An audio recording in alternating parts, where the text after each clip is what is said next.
اور تمام اصحاب کے درمیان سے مطمئن ہو گئے تو مولا نے یہ سوچا کہ چلیں جائزہ لیا جائے مقتل کا، میدان کارزار کا جائزہ لیا جائے۔ مولا نے چند قدم آگے بڑھائے تھے کہ ایک صحابی ہے مولا کے، نافع نام کے، دیکھا کہ وہ پیچھے پیچھے آ رہے ہیں۔ مولا نے مڑ کے نافع کو دیکھا اور کہا اے نافع، میرے ساتھ کوئی نہیں آئے گا، میں چاہتا ہوں کہ اکیلا میدان کارزار کا جائزہ لوں، میں دیکھوں کہ حالات کیسے ہیں۔ مولا جب مقتل کو پہنچے تو کسی کے آہٹ کو محسوس کیا، فوراً مڑ کے دیکھا تو کیا دیکھا، وہی نافع ہیں۔ مولا کہتے ہیں نافع، میں نے تمہیں منع نہیں کیا تھا کہ میرے پیچھے کوئی نہیں آئے گا؟ نافع کہتے ہیں مولا یقیناً آپ نے منع کیا تھا، لیکن میرا دل جذباتی ہو رہا تھا، میں یہ سوچ رہا تھا ایسا نہ ہو کہ اس نرغے آدھا میں کوئی تیر آئے اور آپ کو پیوست ہو جائے۔ میں چاہتا تھا مولا اگر کوئی تیر آئے تو میں آگے بڑھ کے خود لے لوں۔ اچھا نافع ایسی بات ہے، آؤ میرے ہمراہ آؤ۔ نافع کہتے مولا آپ کیا دیکھ رہے ہیں؟ یہی رات ہے، یہی شب ہے، شب یا چھپا۔ مولا آپ کیا دیکھ رہے ہیں؟ نافع سے مولا کہتے ہیں نافع جو میں دیکھ رہا ہوں میں تمہیں دکھاتا ہوں۔ نافع اب بغور دیکھنا شروع کر دیتے ہیں۔ مولا نے کہا نافع ادھر آؤ ذرا دیکھو، یہ وہ جگہ ہے کہ جہاں پر میرے آن محمد پشت فرس سے زمین پہ آئیں گے۔ نافع رونے لگے۔ مولا کہتے ہیں نافع دیکھو یہ وہ مقام ہے جہاں میرا قاسم پامال کیا جائے گا۔ نافع یہ وہ مقام ہے جہاں پر میرے علی اکبر کے سینے میں برچی لگے گی۔ نافع یہ وہ مقام ہے جہاں پر میرے عباس کے بازو کٹیں گے۔ نافع دل کو سنبھال، یہ وہ مقام ہے جہاں میرے بیٹے ششمہ علی اصغر کو ذبح نہر کیا جائے گا۔ نافع گریا کر رہے ہیں، رو رہے ہیں، تڑپ رہے ہیں کہ اسی عالم میں۔ نافع کہتے مولا میں کسی کے رونے کی آواز کو محسوس کر رہا ہوں۔ نافع تو نے پہچانا نہیں، یہ کوئی اور نہیں ہے، میری دکھیاری ماں فاطمہ زہرا ہے، میرے مقتل میں بیٹھ کے گریا کر رہی ہے۔ ہائے حسین، ہائے حسین کی آواز بلند کر۔ آپ کی آوازیں گریا بلند ہو گئی۔ اللہ ان آوازوں پہ رحم نازل فرمائے۔ شب عاشور ہے، جتنا گریا کرنا ہے کر لیجئے عزیزو، یہ شب جو ڈھل گئی واپس نہیں۔ اے میرے اللہ ہمیں اگلے سال بھی اس شب کو نصیب فرمانا۔ یقیناً ہم کربلا معلیٰ میں ہے، اس مقام پہ ہے جہاں پر یہ تمام واقعات رونما ہو رہے ہیں۔ مولا یہی رات کا ہنگام تھا، یہی شب تھی، مولا ملاحظہ کر رہے تھے۔ عزیزوں وہ بھی دیکھا گیا جب ایک خیمے سے آواز آ رہی ہے، کہیں سے تسبیح و تحلیل کی آواز، کہیں سے ذکر پروردگار کی آواز، لیکن انہی آوازوں میں ایسی بھی آوازیں تھیں جو ماں کی آوازیں تھیں، اپنے بچوں کے لیے تھی، انہیں سجا رہی تھی، سوار رہی تھی اور کہہ رہی تھی اے میرے بیٹے کل جب میدان کارزار ہوگا تو اپنی ماں کو سرخرو کر دینا، سب سے پہلے حسین پہ تم جام شہادت نوش فرمانا، سب سے پہلے حسین پہ تم قربان ہونا۔ عزیزوں رات ڈھل گئی، دن کا ہنگام آیا، مہر مولا نے نماز صبح ادا کی۔ روایت کہتی ہے آدھے صحابی انہی تیروں سے شہید ہو گئے جو ملعونوں نے برسائے تھے۔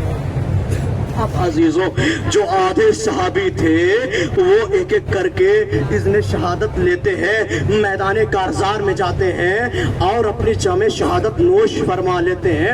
آخر وہ وقت بھی آیا جب مولا ہے اور کوئی نہیں ہے، خیام حسینی کے قریب پہنچے، آواز دی یا زینب یا ام کلثوم یا رقیہ یا سکینہ یا رباب علیکم من السلام، اے سیدانیوں تم پر حسین کا آخری سلام ہو۔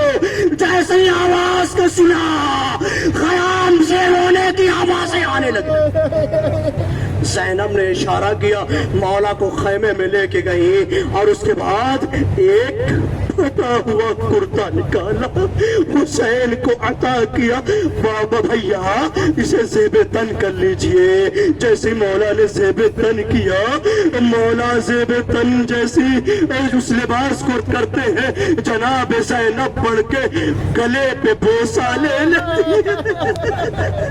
جیسے جناب زینب نے بوسہ لیا، حسین نے سبب پوچھا، کہا ماں نے یہ کرتا دیا تھا اور کہا تھا جب وقت آخر آئے نہ نانا رسول اللہ ہوں گے، نہ بابا علی ہوں گے، نہ میں ہوں گی، نہ بھیا حسن ہوں گے، ہم سب کی جانب سے حسین کے گلے کا بوسہ لینا، اس لیے کہ حسین کے گلے کو شملے ملون سبق۔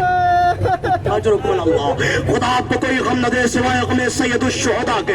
ہاں عزیزو، جیسے ہی زینب نے یہ جملہ کہا، مولا حسین نے بڑھ کے جناب زینب کے بازوؤں کا بوسہ لیا۔ زینب نے سبب پوچھا، حسین نے کہا ایک دن بابا کی آغوش میں تھا، بابا نے وصیت کی تھی آخری وقت میں زینب کے بازوؤں کا بوسہ لینا، اس لیے کہ عنقریب آپ کی شہادت کے بعد ان بازوؤں میں رسن۔ اجرکم اللہ۔ بس آخری چند فقرے ہیں جو آپ تک پہنچانا چاہتا ہوں۔ مولا ودا ہوئے، گھوڑے پہ سوار ہوئے، گھوڑے کو ایڑ لگائی، چاہتے کہ گھوڑا آگے بڑھے لیکن گھوڑا آگے نہیں بڑھتا۔ مولا نے کہا ہے حسب باوفا، اے میرے رہوار یہ آخری سواری ہے، اس کے بعد کوئی زحمت نہ دوں گا۔ 3 شب و روز کا ہماری طرح تو بھی بھوکا پیاسا ہے، صبح سے شام تک جیسے میں اپنے بچوں کے لاشیں لاتا رہا تو بھی میری مدد کرتا رہا۔ ہر شہید کبھی تجھ پہ سوار ہو کے جاتا اور تو خالی واپس آتا۔ یقیناً تو نے بڑی زحمت کی ہے، آخری مرتبہ زحمت ہے، مجھے مقتل پہنچا دے، پھر کوئی زحمت نہ دوں گا۔ مولا نے پھر ایڑ لگائی لیکن رہوار آگے نہیں بڑھا۔ اب دیکھا مولا نے کہ اسب باوفا بے زبانی اشارہ کر رہا ہے کوئی جو پاؤں سے لپٹا ہوا ہے۔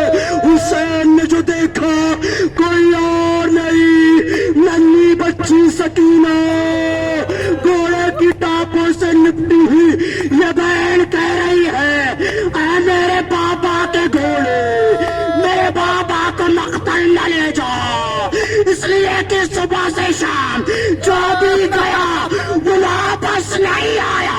حسین نیچے اترے، اپنی بیٹی کو آغوش میں لیا، سینے پہ سلایا، بڑی بدیبا جو جناب سکینہ اٹھی تو کہا اب یہ رویہ، اب یہ روش بدل جائے گی، میرے سینے پہ اصغر سوئے گا، تم ماں کے سینے پہ سونا کیوں بابا؟ اس لیے کہ آج سے تم یتیم ہو جاؤ گی، آج سے تم یتیم ہو جاؤ گے بابا۔ یتیمی کیا چیز ہے بابا؟ یتیمی کسے کہتے ہیں؟ سکینہ یہ سمجھ لو جب خیموں میں آگ لگے، تمہیں تماشے مارے جائے، تمہارا کرتا جلایا جائے۔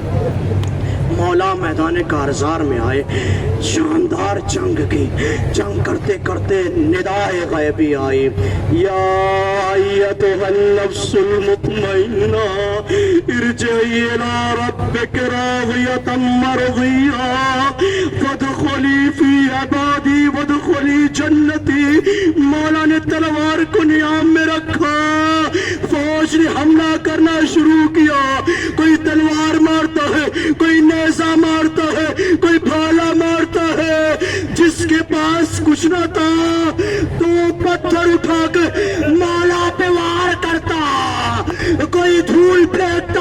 عزیزو روایت کہتی ہے کہ مولا کی پیشانی پہ ایک پتھر آ کے کی پیشانی پہ ایک تیر آ کے لگا. مولا پشت فرس سے زمین پہ آئے. شمر بلون پڑا. زینب خیمے سے نکل کے اسی قلعہ زینبیہ سے آواز دیتی ہے, اے پسر سعد, میرا بھیا ذبح ہو رہا ہے, اور تو کھڑا دیکھ رہا.